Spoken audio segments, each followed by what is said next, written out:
What's up, everybody? It's Soren Baker here on Unique Access Entertainment. As always, please hit that subscribe button. It's right down there and it's free.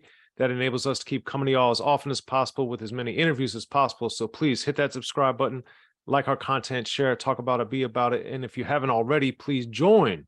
That's also right next to the subscribe, and that helps us in so many ways. So please join and become a member of Unique Access Entertainment. Now, today, we have the honor and privilege of being joined by somebody I've known for a long time, had many conversations, many different locations. Rick Rock, thank you for coming through, sir. I'm on. What's up, boy? Thanks for having me. Man, it's always an honor and pleasure anytime I get to see you. Thanks to Tyrone Richardson for making sure this was going to happen. So thank you as always for that, Tyrone. Yep. Now, Rick Rock, man, you got so much stuff over the years. You got new stuff with Mount Westmore, all this, but I want to take it back, and go through a lot of your history so people, either rethink about it or learn something. Right. Okay, let's do it. Yeah, because you got so much, man. But, you and I have talked about this many times over the years, but coming from Alabama, how and why did you move to the particular part of the Bay Area, Northern California that you did? I was originally from there. So I was born in Montgomery.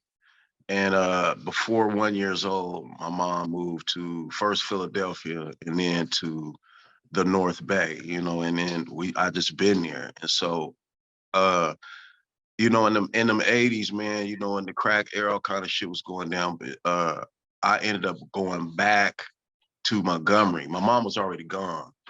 So I went to Montgomery to stay with my granddad and my mom. And that's when I kind of decided, okay, this is what I really want to do. So I started really going in on it, and then making it my life. It's like and then just the next day led to the next day. And eventually a guy from that was managing the Conscious Daughters, he came to Montgomery, Alabama, where I was interning at this SNA Promotions, doing record pools and promoting records in the southern region in Montgomery, Alabama. He came through there with his group, and then I just gave him a demo tape to give to Conscious Daughters, and they eventually grabbed the beat, and then that's what made me come back out. They flew me back out, and I decided to stay. Now, was that for the Gamers remix that you did? Yeah, that was it. Gamers remix. Yeah, Mike Mosley did the original, and I did one of the remixes. Yeah, Screaming Meanie remix. Yeah. and the Erie Attic one too. Because I thought the Erie Attic thing was crazy because so many of your early beats for several years, I thought had a very eerie, sinister type of vibe. Right. So, yeah, that's what I was really on. A lot of that just touches me. A lot of different music, different vibes, vibrations just move me. So, but that definitely was one at the time, what I'm saying? Screaming Meanies remix, just trying to just sampling vocals. That was more like I had some vocal samples or something I was trying to do back then. So what were you into at the time that made you side to that type of sound and vibe musically? I don't know. It's just you digging through it. I really was sampling more back then. That's how I don't sample really at all anymore. But back then I was sampling just finding new sounds and trying to do something different with something that's already out there. That's the thing with sampling, is trying to be creative with somebody else's creation, so I don't know. It was just what it was at the time. I was just going through records, found something I liked, and had a little style like that. Because back then I had the SB12 and it only had 2.5 sampling seconds. So you had to be creative. You had to speed the record up to sample into and then slow it down in the machine, and so you could trick the machine. I had to put the tapes on like high speed dub and then record and sample it like that, and then slow it down like and you still got 2.5 sampling seconds, even though you can sample some. So it was a lot of tricks and a lot of, that just was the style back then. That's just what I was on. And did you learn that technique from someone, or did you teach yourself that?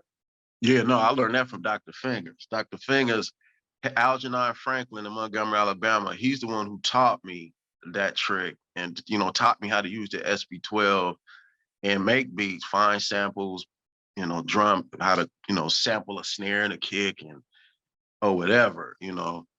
And he was more sampling loops and different things, and I was more into saving my sampling time. So I would just sample a kick and a snare of that loop and a hi-hat. But yeah, Algernon Franklin, Dr. Fingers, he taught me. He's the original person taught me how to make beats. So I was trying to rap, and then I needed beats, so I met him, and then he was like, "Bro, you might as well do it yourself." You know what I'm saying? All you need to know is how to find the samples, how to sample it, the technical part, and that's how I got started. So Dr. Finger, shout out. Yeah. And then Yeah. what did they fly you out for the Conscious Daughters remix, or did you just do that on your own? No, they flew me out, flew me to Oakland, and it was on. I was And supposed to go back, but I told her I ain't going back, man. No way. It's too real out here. They're really doing it. People got deals. The dream is real. Because, you know, I was back in Montgomery and whatnot cracking. Miami-based music was real big at that time. Hip hop was hard. I was still doing it though. I was doing shows off of tape, me and my group, the Roughnecks, but all that fell apart. So yeah, yep, they flew me down and I was out of there, bro. I ain't coming back. Mm. Yeah. And then how, when and why did you meet Mike Mosley? Well, I knew Mike from school back in the days, but when I came back, he had, like we said earlier, he did the Gamers original. And I was staying in Richmond at the Conscious Daughters then manager's apartment. And Mike came down for a rehearsal. The Conscious Daughters was doing a performance rehearsal in Oakland. And I went to the performance rehearsal and Mike pulled up. And then we just started chopping it up. "What's up, boy? I ain't seen you in hell long, you know, blah, blah, blah." And then he was like, "Man, come with me." And because I was like, where you at?" And I said, "Man, I'm just kind of living at Scott's on, you know, with Scott." And he was like, "Man, come with me." So I just left with him that day and went to his studio, and I just lived in the studio for the next couple months from there. Started learning his equipment and you know, just trying to get started, acclimated to the whole industry. Mike let me just be part of his company. You know, people come through, excuse me, that's when like Mystikal came through. I did a song for him, Murderer. He just came in the studio. I did it on the spot. E40 when that's how I first got with him. He just came in. I just started doing the beat on the spot. And so that was one of the best moves I ever did or opportunities I've had. Mike letting me come live at his studio. Yeah. I mean, the well, let's talk about, since you brought up the Mystikal Murderer 2 song, because that's on Unpredictable. That's a huge album. But that song, Mystikal, for those who are familiar and those are not, he's talking about how his sister got murdered by her boyfriend, which is something he talks about a lot of his albums. So, and that's a very you know, rap is, like Ice-T told me, it's faction, it's facts and fiction blended. Right. But with Mystikal, that song is like a lot of his feelings about what really actually for real happened, and it's a tragedy in his family. So when you see and hear so early in the game, getting in the game, when you see and hear something that's so personal that means so much, how did that change you or affect you compared to like doing a Gamers remix where, you know, it's a song, but it's not so personal? Right. Well, it wasn't much of an effect. I think his whole him was an effect on me. He came in and I just, as soon as he came in, I just started going ding ding ding ding ding ding ding ding ding ding ding. It was a crazy moment. I just started playing that. Then he came in like making like rocking chair noises and Andy, and he started just feeling it and doing all these sounds and shit. And I was just like, damn. And so we just put it down and he went in the booth right then and got down. So to me, it was just like the energy. I had never really seen that on an artist that he had. You know, it was an original energy, powerful. And, you know, you don't know what the truth is. You don't know what people's story is. So then it's just later on after we did that and he got to really talking about what really happened with his sister and all that, I was like, wow, you know, people got stories, you know, you don't know what's going on in people's lives and stuff.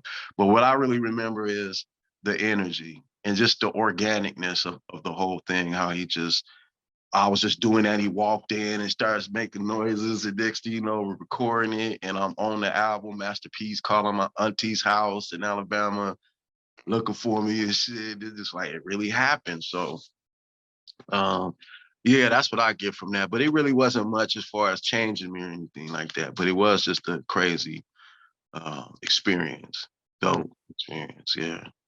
Yeah.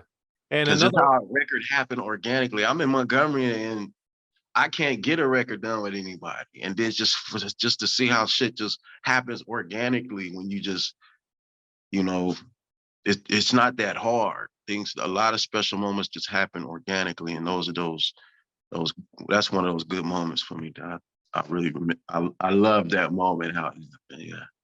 yeah, because that's one song that's, I think, because of the personal nature of it, it's one of the more powerful lyrical performances on one of your beats ever. Because Mhm. that's just so, because it clearly means a lot to Mystical for obvious reasons. So I just was Mhm. always curious about that. But that that came out a little bit later, because some of the earlier stuff, like the Conscious Daughters, and then really the Marvelous, and even Mhm. Richie Rich, those are the Mhm. ones where I was first like getting to know your name as a producer. Mhm. And when Marvelous on the Zone, the thing that's so amazing to me about the evolution of your work is, like, the Zone is so spare, like there's not a lot of instrumentation, it's a very stripped down track, even fucking with Prose, which has Conscious Daughters on it as well. Mhm. So sonically, because now people know you, the Blaps and high energy and all this other stuff, but on Marvelous, that Wicked album with the Zone, fucking with Prose, even Sexuality, those, Mhm. Sexuality has some slap, but the other two don't really. Right, right. So when you were doing Sexuality, what do you think it was about that song or that beat that made you add that little extra oomph to it where the other two didn't have it? I don't know, bro. You know, that was just a lot of it has to do with where I was at, technically, as far as skill and being able to get what's in my head out, learning the equipment. I was new on the equipment.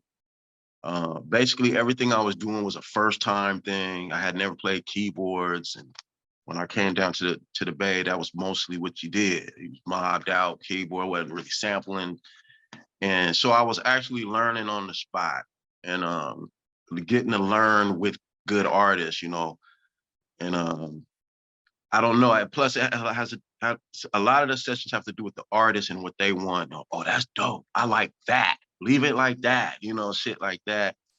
And that's what she was on. I always just try to mold and meld the beat around to the person. I love to be in the studio with them, getting down and get their energy in the track as well as mine. And I just think that's where we were at the time. Because when I look back, I do like the songs, where I'm at with the beats with them, but obviously to me they were beginner kind of sounding to me, because it's just that's what it was. You know, I was just getting to know equipment and stuff. But yeah, I think it was just what it was, the vibe, her vibe, what she was on, trying to do this style of music, and me trying to be dope and not do it the way everybody's doing it, not do the same type of, not bite anybody's style. So I always was cognizant of that. Always wanted my own brick in the building of hip hop, you know, and I don't want to take anybody else's and move it around, you know. I wanted my own style, you know, it's me. And I think that's just what I was on back then. Because we did a gang of songs that never even came out. And they just got tighter and tighter and tighter. I start knowing what I'm doing. I start knowing what the people response is gonna be now. You just start learning those things as you go along. But that's one of the amazing things, and I know we've talked about this at different times over the years, is your evolution of this Marvelous Wicked era to up till today with Mount Westmore. Like, if Mhm. you just played those two beats, they don't, or those beats side by side, you wouldn't necessarily think it's the same person. But that's, Right. and when you throw in the middle stuff that you've done too. But Mhm. with sexuality with Marvelous, the thing I remember hearing it at first, up to this point, 96, we'd heard so many dudes rapping about women like that, Mhm. but we hadn't heard a woman as often so explicit, but also saying what she was going to do to the dude and how she was the one that was. Right. So Yeah. when you were hearing that, like, had you been around or seen or experienced that type of female rap? Like she was like really like super hardcore. Yeah. I'd say way more than just the same era as Foxy Brown and Little Kim though. But I think Marvelous was going, even no pun intended, deeper. She was like, Right. Yeah. Yeah, it was just a trip. Honestly, it was dope that she let me rap on the song. So I was excited about that. But then she really was good. Like she sat there and wrote her shit and just like, spitting it at the paper and spitting it and got in there and knocked it down. I was really tripping how like good she was and trying to keep up, you know what I'm saying? But try to be funny and talk my shit and say something. I don't mean to be rude, but could you masturbate in front of me? Like try to say something funny but explicit, you know what I'm saying? Talking shit or whatever. So it was just a fun song. We knocked it out pretty quick and moved on. But yeah, it was cool. I was, like I said, I was kind of just not in shock, but just kind of just getting to know that she really is the truth. You know what I'm saying? Like she puts the pen down, ain't nobody gonna write her shit. And so it was cool, it was fun. and you had the LL Cool J Rock the Bells reference on there. I did? Yeah, I can't remember. The waiting Yeah. and debating for oh so long. There. Oh yeah, yeah. You know too much, man. How you know that shit? I have a good memory. But that's the beauty of rap. Like, especially on that sexuality song with Marvelous, I wasn't expecting anyone to reference Rock the Bells by LL in their raps. Like when I heard Right, it, that's why it stood out so much to me, because I was like, wait, what? right. Just trying to be. I'm really a hip hopper though, so that's gonna come out here and there. After all that, getting with Richie Rich, getting on his project, a seasoned veteran with the Real Brothers Don't Change. How at this point you're emerging and stuff. Tupac is already like an actor, he's a superstar, he's got all this stuff going on, but Richie Rich is also super established. So what did you see of their chemistry that you kind of vibed off of to make that song? Um, so how that happened was, okay, niggas done changed. Dun, dun, dun, dun, dun, dun, dun, dun, dun, dun. Okay, so I did that beat on the SB 1200, and I don't know if I had that beat already, like in Montgomery before I came. Because when I originally came and I did this stuff for Tupac, All Eyes on Me, I had those songs on discs already, and I think that was another one of those.